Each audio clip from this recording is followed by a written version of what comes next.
नमस्कार दोस्तों, स्वागत है आप सभी का धर्म ज्ञान अमृत चैनल पर। आध्यात्म जगत एवं सनातन धर्म से जुड़ी रोचक कहानियों के लिए बने रहिए हमारे चैनल के साथ। चैनल को लाइक, शेयर और सब्सक्राइब करना ना भूलें।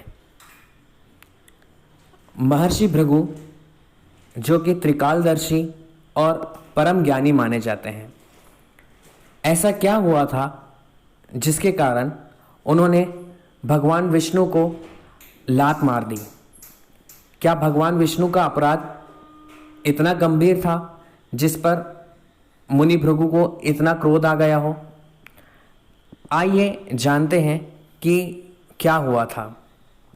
सरस्वती की नदी के तट पर ऋषि मुनियों का एक सत्संग चल रहा था, जिसमें इस बात पर मंथन हो रहा था कि त्रिदेवों में कौन सर्वश्रेष्ठ है, कौन से ऐसे देवता हैं जिन्होंने क्रोध पर विजय पाली है और जो सात्विक शक्तियों के देव हैं, जिन्हें कभी क्रोध नहीं आता।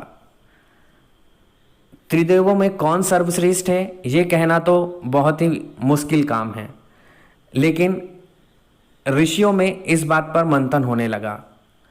वे लोग सोचने लगे कि इस दुष्कर कार्य को कैसे किया जाए, कैसे इस बात का निर्धारण किया जाए।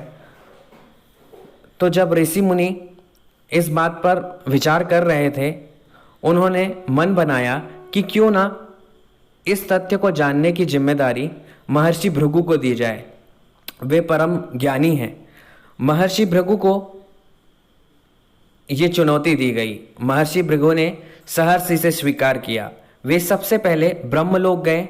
वहाँ पर उन्होंने ब्रह्मा जी, जिनके कि वे मानद पुत्र भी कहे जाते हैं, उन्होंने उनका घोर निरादर किया।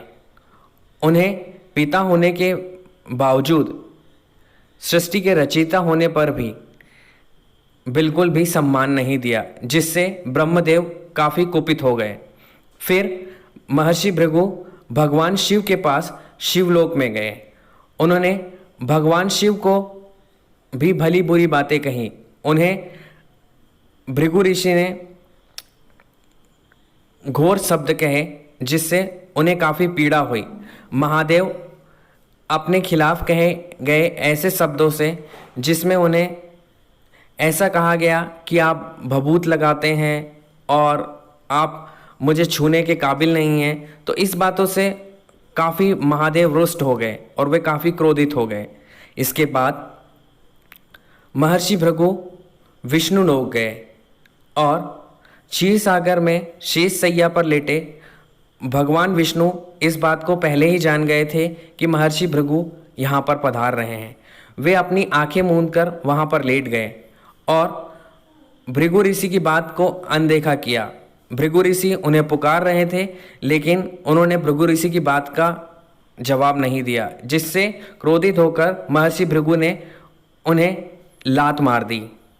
लेकिन भगवान विष्णु क्रोधित नहीं हुए, अपितु उन्होंने महर्षि भृगु के चरण पकड़कर उनकी चरण वंदना की और कहा, महर्षि आपको कहीं चोट तो नहीं आई?